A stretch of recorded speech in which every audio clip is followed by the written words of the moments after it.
please visit my website, programtokill.net. Go to plans and prices for even more exclusive information. You can also support me now on Patreon. Add me on TikTok. And leave a like and comment. Everything falls on Bellingham because Whatcom County, which is Bellingham, Yes. Whatcom County didn't have a public defender's office. It didn't exist. Okay. It went out. And what they had was they had a list of all the lawyers in the county, and they would just go down that list, and you got the next guy on that list and stuff. And the guy I had was a personal injury lawyer and stuff. Okay. And a litigator, personal injury litigator. And he was not a criminal law attorney and stuff. And so, and apparently his record that I didn't know about was that the few things he dealt with, he did some minor criminal law stuff off when he was on that list and stuff. And he pleaded those people out. You know, that was his whole thing, is to not piss off any politicians, not piss off the community, don't piss off the prosecutor, don't piss off the cops, because he lived there. And it's a long story.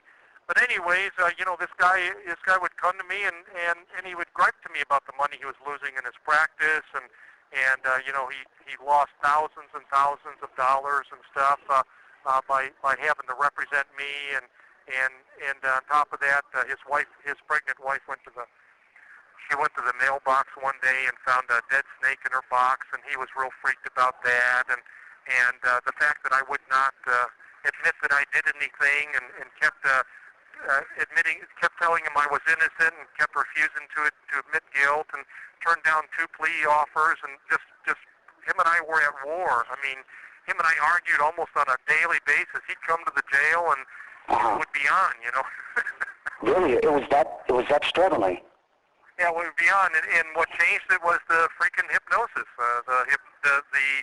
They gave me. What happened was, what discovery is? I don't understand any of this. The hypnosis part. When you're charged with a crime, when you're officially charged with a crime, the both sides, that is the defense counsel and the prosecution, exchange discovery under rules that are usually set up in the law and stuff.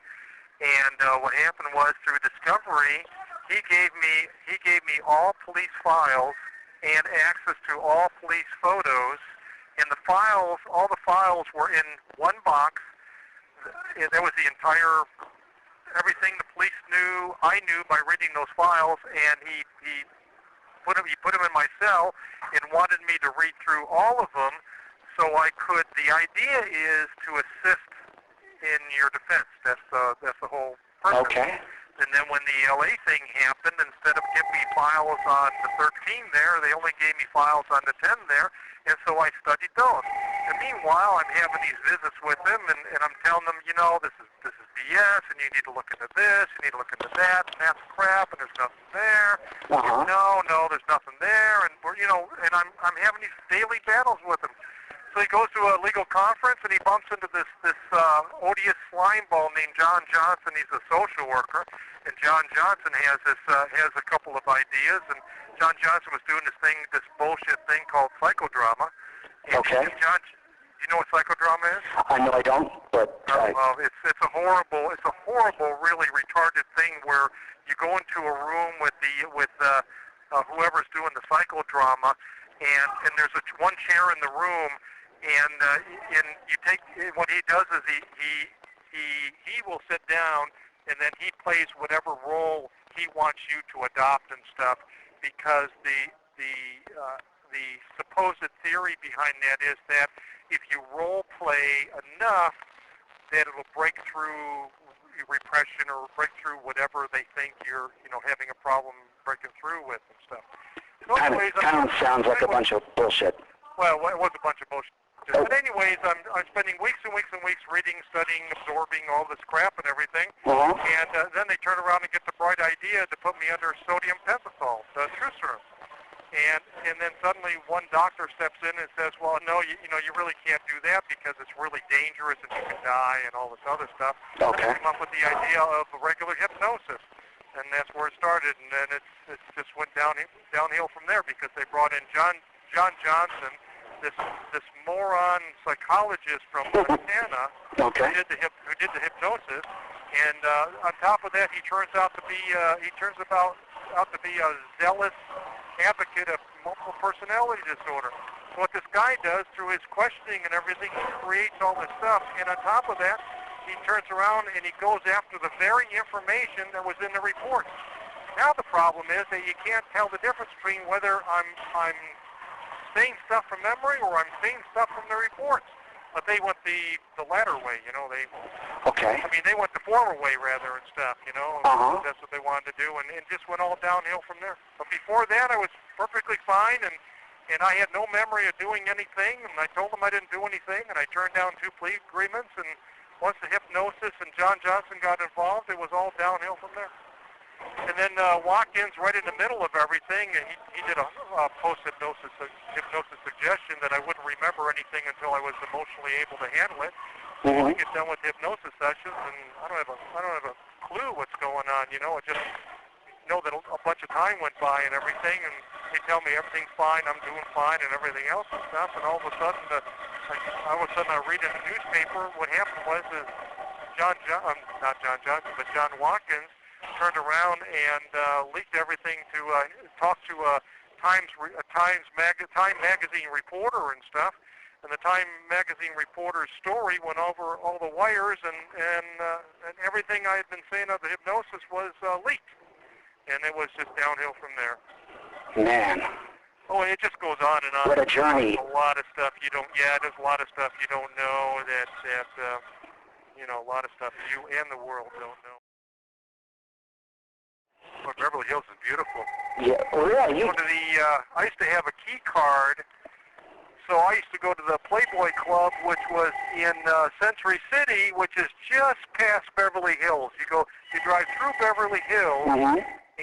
and then you're in Century City before you get down to Santa Monica and stuff. And Century City's where's the studios there, and there's a lot of big office buildings there. And the Playboy used to have a club there and stuff, and it was pretty nice club. Oh, yeah? Yeah, I take friends there every once in a while because they had good meals and good, they'd have stage acts, and they'd have Las Vegas style entertainment there, and it was pretty nice. Yeah. What were the apartments that you lived in with Kelly, or condominiums?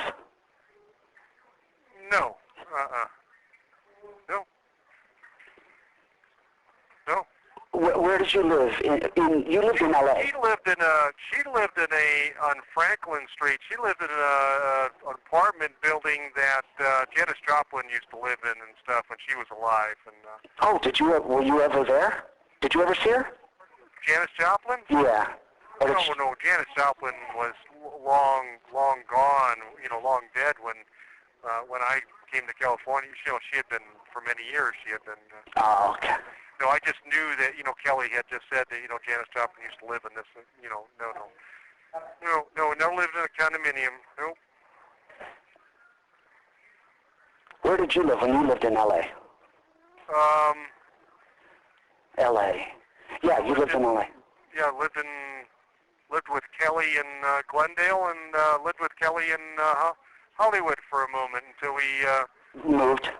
I moved back to, we both moved back to Glendale, Mm-hmm. and because the rent was really expensive and everything, couldn't afford it, and we moved back to Glendale, and then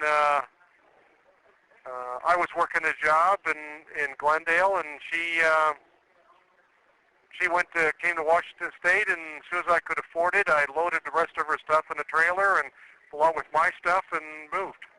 Yeah, you went out there pretty quick then, right? Huh? You went out there pretty quick to be with her. Oh yeah, absolutely. Yeah. She had our son, Yeah. I mean, it was all planned, that I would, as soon as I had a chance and financially able to and stuff, that I would go and join her and everything. And so when I did, I bought bought a trailer and went over to her brother's house. Her brother lived in Glendale, just outside of Glendale, and picked up the rest of her stuff that she didn't take when she moved to Washington, and then took off. Yeah. Go be with her. So basically, the Hillside Strangler was made up. No, I mean, no. There apparently is somewheres someone who did these, but that person is not me, and it's not Angelo. You know that guy, that Suff guy. William Suff, yes. Yeah, he was convicted of 13 of 19 murders in Riverside, and he committed 11 murders in Los Angeles, and he's suspected of, I think it's 3 or 4 murders in San Diego, and on top of that, while Angelo and I sat in jail behind bars, there were 3 more murders there. Oh, really? I didn't know that. Oh, yeah. But I know who William Suff is. Oh, you do? Yes. Oh, yeah. According to him, he didn't commit 1 murder. Oh, of course. Did you also know that he murdered his I think 12-month-old baby? Yeah, that's the time he did 7 short years for that in Texas. Yes, he did. You know all about that then. And this guy, the reason why Ted knows about this guy is because Suff sat down and admitted a whole slew of things to a Riverside County sheriff investigator, and the sheriff investigator started putting all the pieces together because he was saying things that are related to the case I was charged and convicted in, and a bunch of other stuff, and he tipped off Ted, and then Ted took it from there and stuff. The investigator tipped off, and the investigator's retired now, but he's the one that tipped off Ted that, you know what, this guy is that guy and not Bianchi or Buono, you know, and then sort of set Ted off on that, you know, on that path. Did you get convicted of the 2 murders in Washington? Yeah, that was part of the plea agreement and stuff that I signed what they call an agreement between the parties. Yes. Which contractually obligated me to plead to certain charges. Okay. And those 2 were included in that to resolve for Washington State. In Bellingham. Yeah. Yes. But I don't understand how it went from Washington to you supposedly being the Hillside Strangler. I told you that in that thing I wrote to you, didn't I? Oh no, did I? No, I didn't. Did I tell you how it got all? It must have confused me then. Okay, well, the next time I write you, I'll explain it. I'll explain how. Sure, I talked about Varney came to Bellingham. Varney from Los Angeles, this LAPD detective came to Bellingham, and the jewelry that really had nothing to do with anything, that he lied and said it was something else, and he made up information about the hairs that were never found in Bellingham, and then went back down to Los Angeles and talked to the chief of police, told the chief of police that I was the guy, and the chief of police put pressure on the prosecutor, and then the prosecutor refused the charge, and the chief of police held an impromptu news conference, and in doing so put public and political pressure on the district attorney, John Van de Kamp, who was hoping to eventually make it to become California Attorney General, and based upon having no evidence whatsoever, I got charged in California, and that's how I got pulled into the California case. Okay. And then once they charged me, they sent the police files and photos from Los Angeles to Washington, and my lawyer, upon receiving them, carried them into the jail and turned them over to me for to be kept in my cell, and for me to read and go over, and it's discovery, so that you have an opportunity to go over everything and assist in your defense. But the problem is that they allowed me to read all that and read 60 seconds remaining. and read all that stuff. And Let's see the pictures. Case, Yeah. did the hypnosis thing. Okay. Thank you. Does that help at all? That does. So anyways, what happened was when we were in Bellingham, right?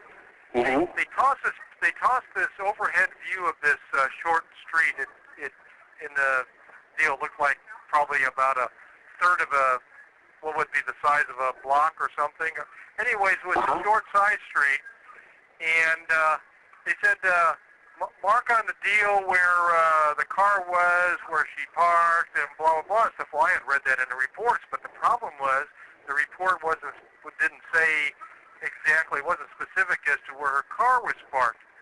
And so I marked the deal on the photo, and they didn't say anything, and blah blah and stuff. So what happened was when I got down to LA and stuff, and when they took me out on the street, with them and everything and stuff. What happened was they took me to the street, and they said, "Okay, now pick the spot where her car was."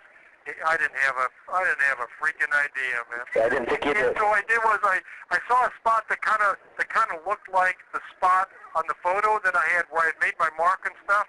Mm-hmm. And it turns out I was not only wrong on the photo, which of course I knew that. I mean, I knew there was a pretty good chance, with the odds I had. Mm-hmm. And I was wrong.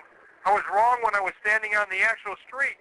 That apparently, according to them, what they told me was the place where her car had been parked when she was abducted and stuff was like, probably about 80 yards away from either one of the two spots that I pointed to and stuff. But you know what? The reason why I'm saying that, Tony, is because they kept their mouth shut. They didn't say anything during Angelo's trial. They didn't. They just kept their mouth shut, man. They just let it. They let the lie lie. I mean, they just let it. It just was so much crap. They knew I didn't know what the hell I was talking about. They knew I didn't know what I was talking about on 2 occasions concerning that one matter, and they just let it go like nothing was happening. Are you talking about the attorneys? No, I'm talking about. I'm talking about. Hey, my lawyers were oblivious. I'll get back to them. I was talking about the cops and the prosecutors. They didn't say boo. Okay. What happened was my lawyers in California. Now I'm facing these charges, right? I'm facing 5 murder charges down there. That's what they charged me with. They charged me with 5 charges, and on the 9th of May, 1979. Okay. And so what happened was my lawyers down there, the public defender's office. Mm-hmm. They didn't talk to a witness. They didn't ask to look at a piece of evidence. They didn't read a single police report. They didn't read anything from the police file. They didn't do nothing. They read the news. They listened to what the cops said. They listened to what the prosecutor said, and that was the end of it. And then they left everything, and I do mean everything, to conclusion to my Washington lawyer, who knew nothing about California law. Yeah.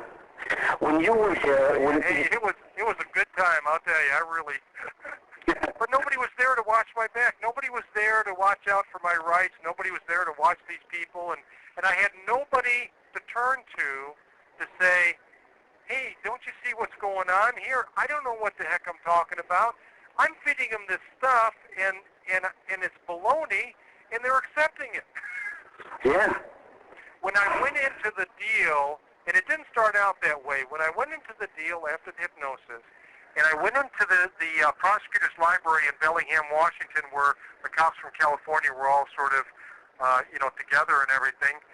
And I started out, I said to myself, well, I don't know how it's going to turn out, but I'm going to try to be as truthful, my lawyer says, be as truthful as possible. So I go in there, and every time, and it was like right from the first question on, every time I said, I don't know, I have no idea, they'd slam their pens on their pads on this table. They had this long, it was the library of the prosecutor's office in Bellingham. It's got this long table with these chairs. They'd slam their pens on their pads. They'd stand up and they'd say, we're leaving. And my lawyer would take me out of there and take me to another room, and he'd tell me, if they leave, you're a dead man. If they leave, they're going to give you the death penalty, and you're a dead man. You better go in there, and you better tell the truth, and you better stop this nonsense. And if we did that once, as God is my witness, Tony, if we did that once, we did that, I don't remember how many times. Into that room? Guys threatened to pack up and leave because I didn't like the fact that I didn't know this or that and the other thing and stuff. Yeah, and that's a lot of, I mean... Hey, I could spend days telling you stories of just how much fiction both cases are, and what facts support my saying that stuff. I mean, and all the crap that they pulled that I went along with because I really felt my life was on the line, my lawyers weren't doing anything, and I was told to trust all these people that I really had no business trusting. That's what happens when people get wrongly convicted, when there is a public outcry, when there is political outcry, when there is desperation in the midst of some terrible things happening, some terrible crimes happening and stuff. And the more heinous the crimes and the longer they go unsolved, the more desperate the cops become, the more desperate the prosecutors become, the more desperate the public becomes, putting pressure on everybody, and the politicians, putting pressure on the politicians. Why hasn't this been served? What's going on?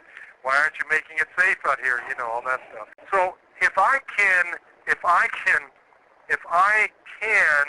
some way use this new information about how the police knew that my hypnosis-induced stuff, which they used to support my pleas, was false and inaccurate, and then get my statements thrown out, there would be nothing to prosecute me with. Absolutely not a single thing. No fact, no nothing.